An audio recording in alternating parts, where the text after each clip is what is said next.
For years, they told us that the most dangerous threat facing America was white supremacy. They put it in mailers, they put it on billboards, they put it in congressional testimony, they put it in FBI briefings.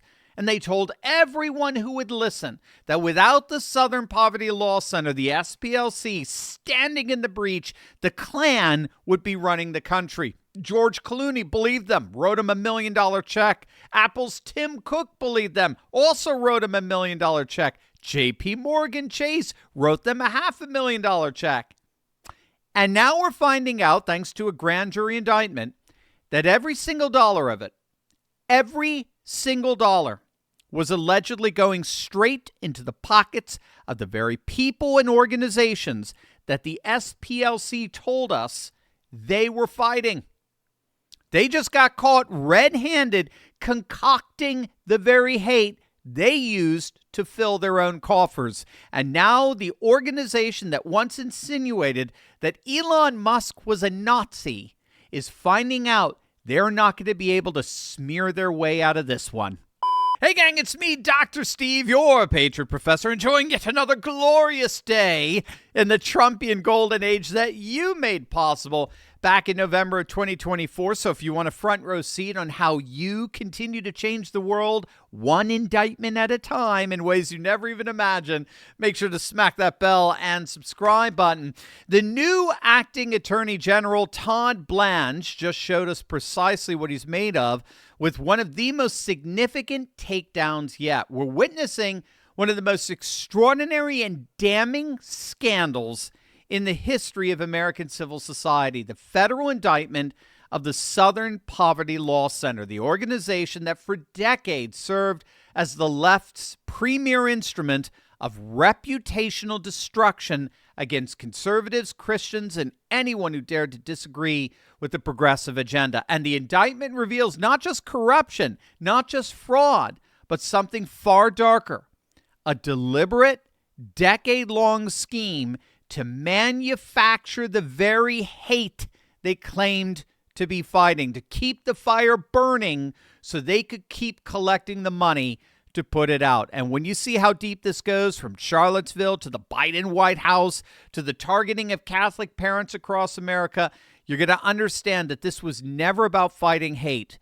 This was about producing it. Let's start with the raw facts of what the Department of Justice has just unveiled live on TV, because they are breathtaking in their audacity. So the DOJ filed an 11-count federal indictment charging the SPLC with wire fraud, bank fraud, making false statements, and conspiracy to launder money. And prosecutors allege that from 2014 to 2023, the SPLC quietly siphoned over $3 million in donor funds, not to fight white supremacy, not to fund lawsuits, not to expose extremists, but directly into the pockets of KKK Klansmen, neo-Nazis, Aryan Nation bikers, American Nazi affiliates, and the very organizers of the 2017 Unite the Right rally in Charlottesville. Here's the acting Attorney General himself. I just want to make sure I understand. You're alleging that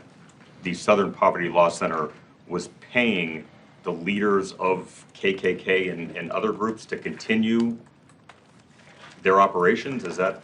I'm not alleging it. The grand jury returned an indictment that says that. And so what the investigation found, according to the indictment that was returned today, is that they were paying. So the Southern Poverty Law Center is raising money, asking folks to give them money to dismantle racism. And over a very long period of time, they were using some of the money they raised from donors to pay to, they called them field, basically to informants,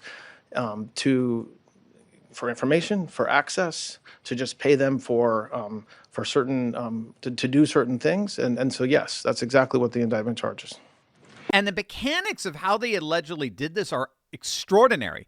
So going back to the 1980s, the SPLC built what prosecutors describe as a covert network of field sources, some already embedded inside hate groups, others infiltrated the SPLC's direct instruction.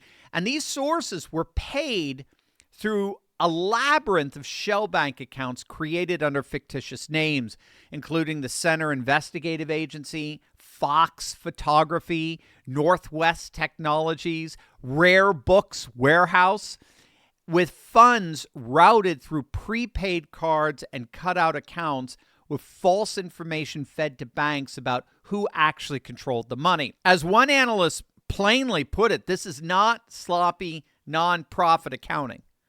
This is what terrorist organizations do. So one field source tied directly to the National Alliance, which is a neo-Nazi organization, allegedly received over $1 million. Another source, who was, according to the grand jury indictment, a member of the online leadership chat group that planned the Unite the Right rally in Charlottesville, he was paid over $270,000 by the SPLC in secret payments between 2015 and 2023, all while the SPLC's own website and fundraising mailers screamed, "Help us dismantle white supremacy." The DOJ's conclusion is unsparing. The SPLC was not dismantling hate. They were manufacturing it. They paid the arsonist to keep the fire burning so they could keep raising money to put it out. Now, the SPLC's defense is that these payments were legitimate intelligence work shared with federal law enforcement. That defense has collapsed. It collapsed almost immediately because the DOJ and the FBI stated explicitly they were never informed of this network of covert payments. So the SPLC's only cover story is one that the government of the United States says is simply not true. Now, here's where this story moves from a corruption scandal into something that shakes the very foundations of the last decade of American political history. And that involves the Unite the Right rally in Charlottesville, okay? Charlottesville was not just a news event. Charlottesville was a political weapon, the single most powerful cudgel that the American left wielded to define the Trump years, to paint half the country as white supremacists, and ultimately to launch Joe Biden's 2020 presidential campaign. You saw Charlottesville, and then the president, when the rest of the world was looking for condemnation, and we were, when those good, decent people came and said, who were fighting against hate, not in supporting hate, and there was a clash. What did he say when asked? He said there were good people, some good people on both sides. Biden actually came out and said repeatedly that he ran for president precisely because of Charlottesville. And now we have a federal grand jury alleging that the SPLC had a paid operative embedded in the leadership chat group that planned the event. That chaotic gathering of protesters and counter-protesters that descended on Charlottesville back in August of 2017 was a concocted event, fabricated to politically damage President Trump and enrich the SPLC in the process. You see, within days of the event, Apple, JP Morgan, Clooney, and a number of others had collectively pledged $2.5 million to the SPLC specifically because of Charlottesville. The bloodshed was a financial windfall for the very organization that, according to federal prosecutors, had a paid operative helping coordinate transportation to the event for several attendees. But what happened next is even worse. This is going to absolutely blow your mind. But first, gang, let's face it. You had a number in your head, right? The number you thought would be enough to retire. And then the price of life went up and up and up. And now the question isn't whether you saved, it's whether what you saved can still buy the retirement you planned for. I mean, think about what's happening right now. War flaring up, oil spikes, and then everything gets higher. Gas, groceries, insurance, bills. We've seen this before. We're watching a structural shift in the global economy where inflation isn't temporary. It's embedded. And historically, when that happens, purchasing power doesn't recover. It erodes. Your dollar buys less. Your savings carry less. And people who are counting down to retirement, they start wondering if they got to push it back, all because the cost of living moved the finish line. That was my wake-up call. I knew there had to be something else I could do to protect what I built, so I researched, and that's when I found Augusta Precious Metals. And gang, they taught me things I didn't even know were possible. I had no idea you could move your IRA or 401k into physical gold, tax-free, penalty-free, a real asset that's held its value through war, oil spikes, and market chaos. And that changed everything for me.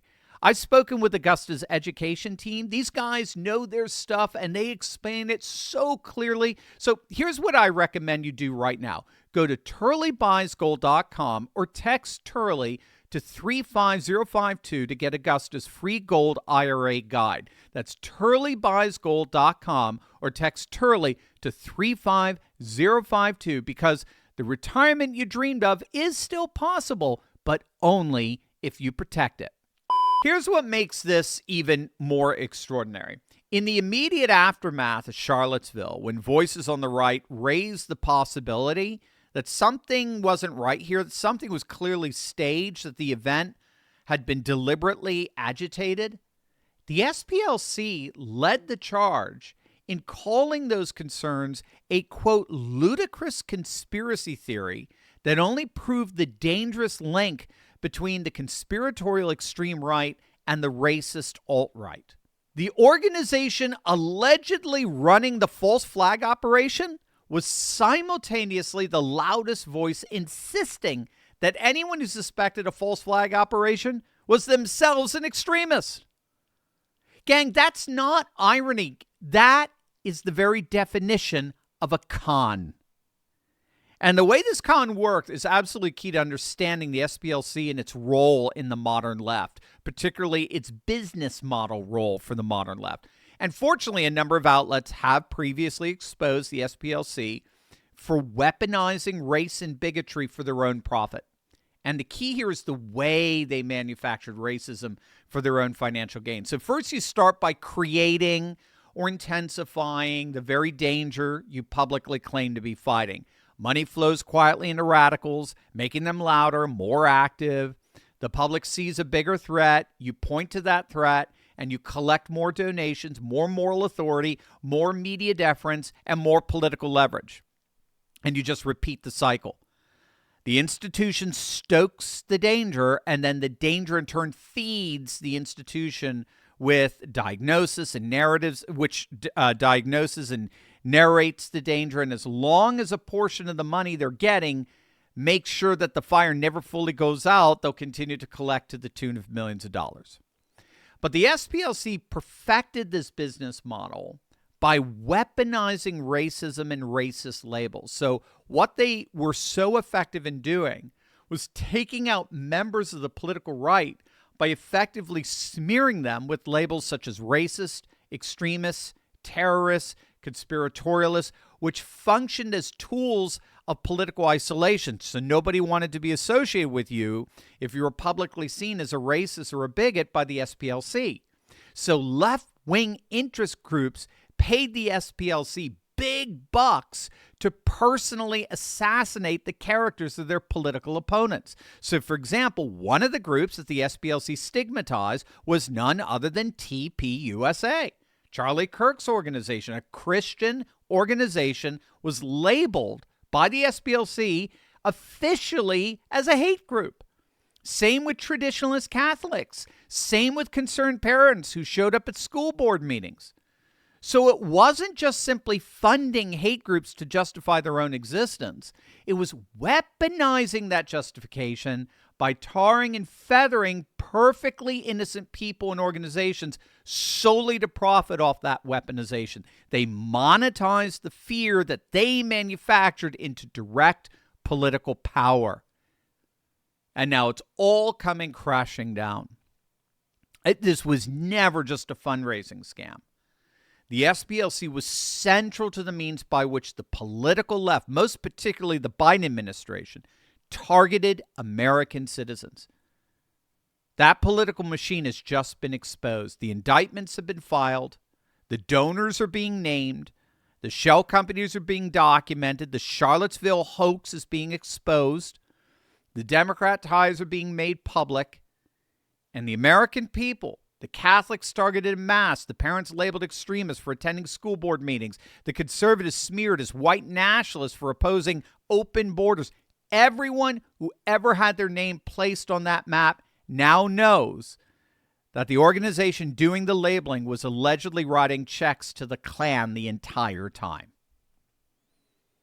The fire they told you they were fighting? Yeah, they were paying someone to light it.